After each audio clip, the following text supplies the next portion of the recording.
बिस्मिल्लाहिर्रहमानिर्रहीम। कुछ ताज़ा और अहम खबरें जो है हमें मौसूल हुई हैं वो आज हम आपसे शेयर करेंगे, लेकिन वीडियो शुरू करने से पहले छोटी सी दरख्वास्त की वीडियो को लाइक और चैनल को सब्सक्राइब करना ना भूलें। तो चलते हैं आज की खबरों की तरफ। तहरीक इंसाफ के चेयरमैन इमरान खान साहब ने अडियाला जेल में सहाफ़ियों से बात करते हुए कहा है कि हमें पता है कि रऊफ़ हुसैन पर हमले के पीछे कौन है। रऊफ़ हुसैन के साथ जो हुआ इससे साबित होता है कि मुल्क का निज़ाम डंडे के ज़रिए चलाया जा रहा है। पार्टी तैयार हो जाए, रऊफ़ हुसैन के मामले पर सड़कों पर एहतजाज करेंगे। हमारी बर्दाश्त अब ख़त्म हो रही है।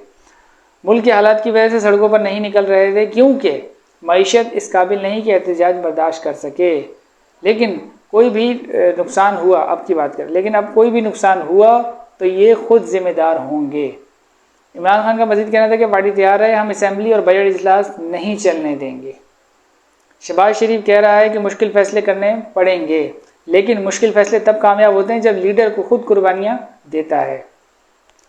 शरीफ खानदान अपना बैरून मुल्क पैसा रखा हुआ जितना भी है वो वतन वापस लेकर आए। कौम बहुत कुर्बानियां दे चुकी, अब कौम पहले आपसे कुर्बानियों की उम्मीद रखती है।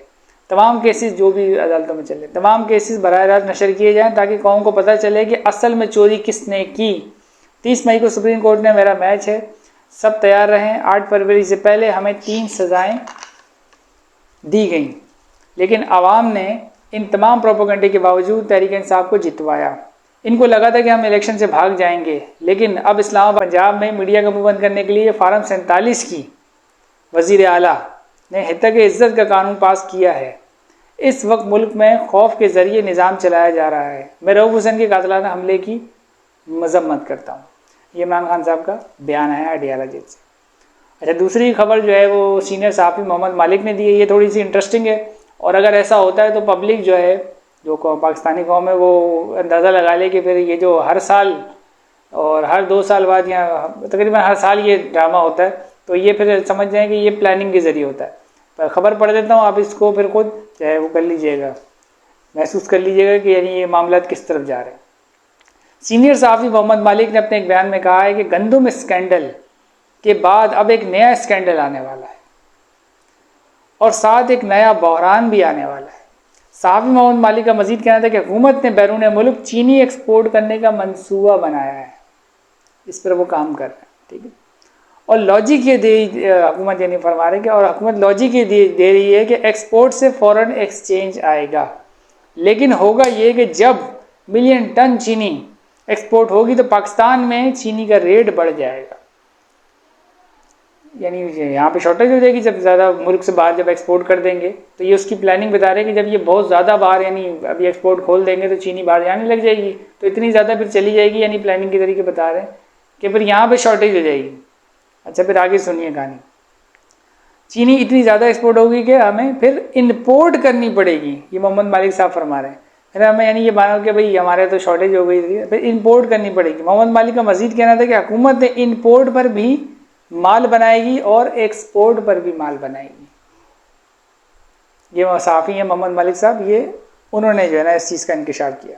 अच्छा, आगे फरमाते हैं कि लेकिन नुकसान दोनों सूरत हाल में आवाम का होगा। गंदुम स्कैंडल के तमाम अहम किरदार जो है अहम ओहदों पर बैठे हुए इस गवर्नमेंट की बात करें, क्योंकि निगरान हुकूमत जो नाम नेहाद निगरान हुकूमत थी उसके सारे जो हैंगे करता धरता, वज़ीर आला पंजाब भी चलता निगरान, वो इनका वज़ीर दाखिला भी बना हुआ है, PCB का चेयरमैन भी बना हुआ है, दूसरा काकड़ भी सेनेटर बन गया, तो फैसल वाडा भी सेनेटर बन गया, और दीगर ये वो पता नहीं सारे हुकूमत से घुस गए।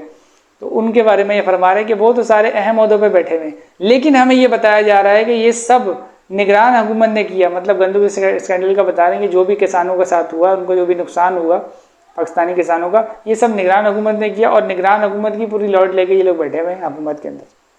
अच्छा, आगे फरमाते हैं लेकिन इन सब में हर कोई मुलविस है। वज़ीर आज़म शहबाज शरीफ ने गंदुम स्कैंडल में नेशनल फूड सिक्योरिटी के 4 अफराद को मुअत्तल करने का हुक्म दिया। मुअत्तल अफसरान पर नाकिस मनसूबाबंदी और गफलत बरतने का चार्ज लगाया गया है, जबकि निगरान हुकूमत को क्लीन चिट दे दी गई है। मतलब ये किसी अपने एक मौक़िफ़ पे भी नहीं टिकते। पहले कह रहे थे ये काम निगरानों का है, यानी जो गवर्नमेंट है ये कह रही थी कि निगरानों का है, उन्होंने जो है ना गंदुम में जो है ना वो करी, मंगवाई, इम्पोर्ट की, और ये सब किसानों का नुकसान की वजह से हुआ। और यहाँ जो है ना इदारे के नीचे जो क्या बोलते हैं बकरा हलाल करना होता है, छोटे उसको जो है ना जो आम बंदा होता है क्योंकि मुअत्तल ही किया ना, बर्खास्त तो नहीं किया ना। मुअत्तल याद रखिए, जब बंदा मुअत्तल होता है तो वो बहाल भी हो जाता है। खबर बन गई बस ठीक है, फिर हो जाएगा, 3-4 महीने बाद बंदा बहाल हो जाएगा। इंक्वायरियाँ होती रहती हैं, ऐसी कमेटियाँ बनती रहती हैं। तो जी मुअत्तल कर दिया। शहबाज शरीफ साहब का तो ये बड़ा मशहूर है जी, मुअत्तल करने वाला जो है वो लोगों को मुअत्तल जो है ना पहले भी करते हैं अपनी हुकूमतों में। तो उनको कुर्बानी का बकरा बना दिया गया और उनको मुअत्तल कर दिया गया। और जो खुद गवर्नमेंट जिनका कहती थी कि भाई निगरान हुकूमत का जो कसूर है, उनके जो सरबराह उनसे पूछा ही नहीं जा रहा। जो निगरान हुकूमत में यानी अनवारुल्लाह काकड़ जो वफाकी निगरान वज़ीर आज़म था, और वज़ीर आला जो पंजाब था निगरान का मोहसिन नकवी, वो आपका वज़ीर दाखिला बन के बैठा हुआ। उनसे नहीं पूछ रहे, जो अथॉरिटी थी जिनके पूछे बगैर ये काम नहीं होना था, जो सरबराह थे उस वक्त, उनसे नहीं पूछ रहे। उनको तो आपने नवाजा हुआ है। तो ये मोहम्मद मालिक साहब फरमा रहे हैं, उनको क्लीन चिट दे दी और नीचे कुर्बानी के जो है ना बकरे बना दिए, वो भी आरजी। उनको भी पता है कि जो है ना ये बस मीडिया पे खबर चली, फिर मामला आगे हो जाएगा, फिर ये लोग भी फिर अपने अपने ओहदों पे बहाल हो जाएंगे। अच्छा, सेनेटर फैसल वाडा ने भी जो है ना आजकल वैसे बड़े फरमाते हैं कि कुछ ना कुछ बोलते रहते हैं, और एक अदलिया के लिए एक प्रेस कॉन्फ्रेंस करते करते साथ में ये भी अल्फाज बोल गए थे कि जी मैं इनकी जो है ना पगड़ियों का फुटबॉल बनाऊंगा। अब बाद में कह रहे ये फरमा रहे हैं कि जी मैं अदालतों के लिए थोड़ी कह रहा था, मैं तो जनरली बात कर रहा था। तो वो उन्होंने एक आज जो है ना एक और एक क्या बोलते हैं उसको शुड़ुली छोड़ी।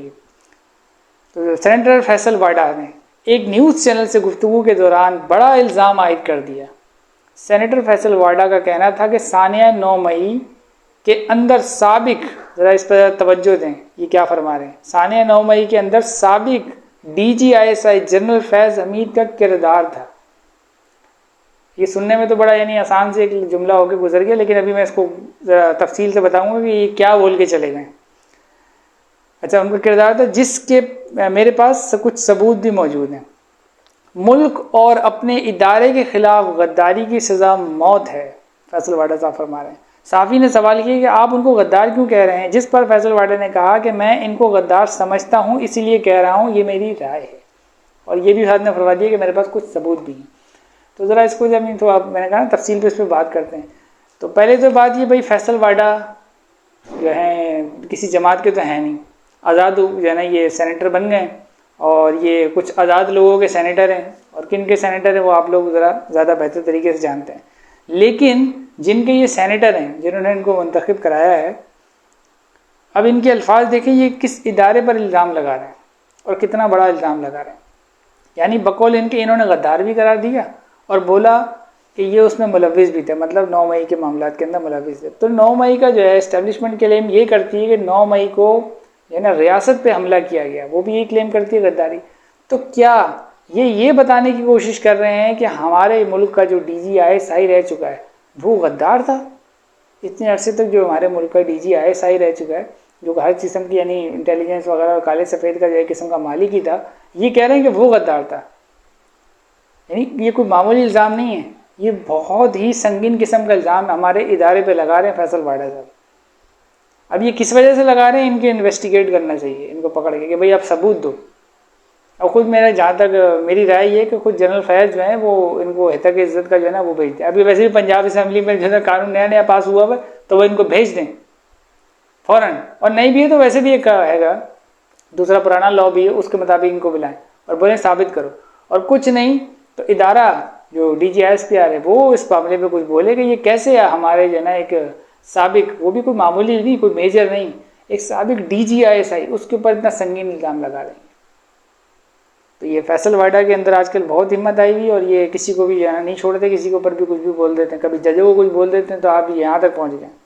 तो इनसे ज़रूर पूछना चाहिए, और ना साबित कर सके तो इनको फिर सही से कड़ी सज़ा दी जाए ताकि आइंदा इस तरीके की बात ना करें, और पाकिस्तान के इतने बड़े इदारे के ऊपर इतने इम्पोर्टेंट ओहदे पे बैठा हुआ शख्स को ये डायरेक्ट गद्दार जो इन्होंने कहा है ना, ये कुछ समझ और मंतक में आने वाली बात नहीं है। तो इनको सबूत पेश करने चाहिए, वरना ये अपने अल्फाज वापस लें। अच्छा, अगली खबर यह है कि दौरान इद्दत निकाह केस में इमरान खान और बुशरा बीबी की सज़ाओं के खिलाफ अपीलों पर इस्लामाबाद की सेशन कोर्ट ने अपना फैसला महफूज कर लिया।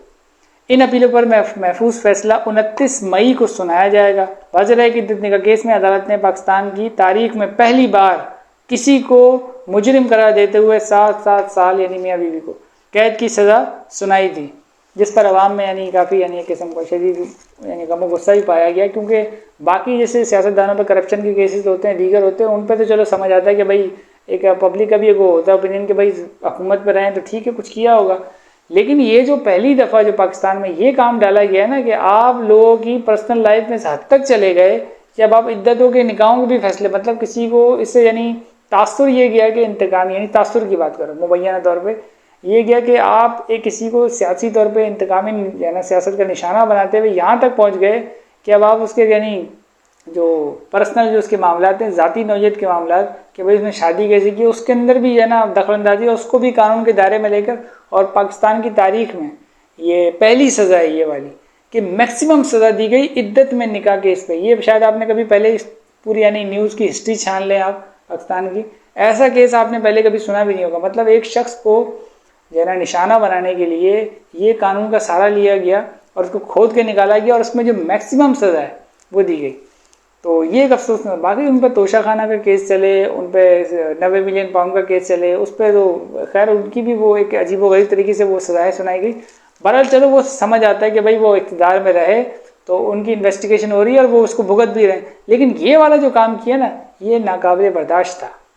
ये जिसने भी ये यानी पटिशन लगाई है जो भी था, मेरे हिसाब से वो कोई उसने ढंग का काम नहीं किया, और उसने यानी अपनी एक जो हमारी माशरती एक लिमिट है उसको उसने क्रॉस किया, और एक उस हद तक भी पहुंच गए जिस पे नहीं जाना चाहिए था। ये हमारे माशरे की रिवायत इस तरीके की नहीं है।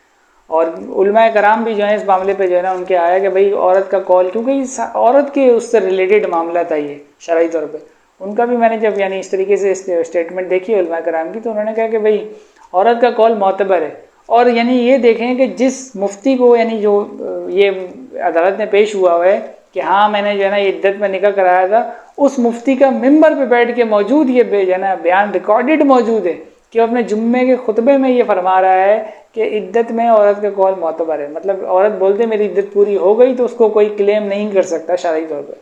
यानी फिर आप यानी हर तरह से आपको ये बात समझ भी आ जाएगी कि देखें इस केस में किस तरीके से जो है ना सियासत को दखल कर जो है ना दाखिल करके इंतकामी सियासत को एक शरई मामले को इस तरीके से जो है ना हैंडल किया गया जो एक मुनासिब नहीं था, और इसका कोई सर पैर भी नहीं है। मतलब अगर इस केस को अगर आप वो लेंगे सीरियस लेंगे तो अदालत क्या फिर निकाह मनसूख कर रहा? नहीं, अदालत ने कोई निकाह मनसूख ही नहीं किया, बल्कि ऊपर की कोर्ट्स तो ईद पे या दीगर त्यौहार, मतलब इसकी कोई मंतक ही समझ नहीं आ रही कि ये क्या अजीब सी जो है ना यानी ये कार्रवाई डाली गई है कि ऊपर वाली कोर्ट्स तो बाकायदा इमरान खान साहब से जो बुशरा बेगम है उनको मिलने की परमिशन देती हैं, और ईद त्यौहार जैसे भी आए थे पीछे तो उन्होंने कहा था कि भाई ईद पे इनकी मुलाकात भी करवाई है।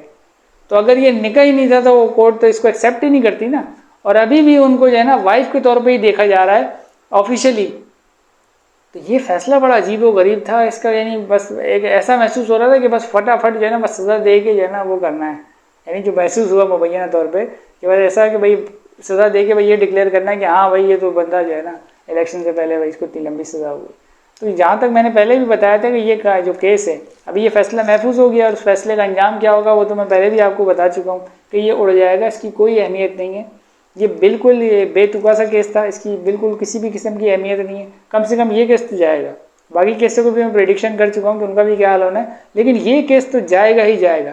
अगर ये जो महफूज फैसला है फ़र्ज़ करें कि ये आ जाता है कि नहीं जो हुआ सही हुआ तो हाई कोर्ट में चला जाएगा, लेकिन ये जाएगा, ये फैसला जाएगा, क्योंकि किसी भी हिसाब से न शरई तौर पे न कानूनी हिसाब से ये बिल्कुल जो ना मुनासिब फैसला नहीं था, और ये चैलेंज होगा और ये जाएगा। यानी एक हद तक ही जो ना अगर कोई दबाव वबाव या कोई ऐसा मामला भी होता है तो एक हद तक ही हो सकता है। और आजकल जैसे हाई कोर्ट्स वगैरह जैसे डट के खड़ी हुई हैं दीगर मामला पे कानून की हुक्मरानी वगैरह पे, तो वहाँ जाके ये उड़ जाएगा।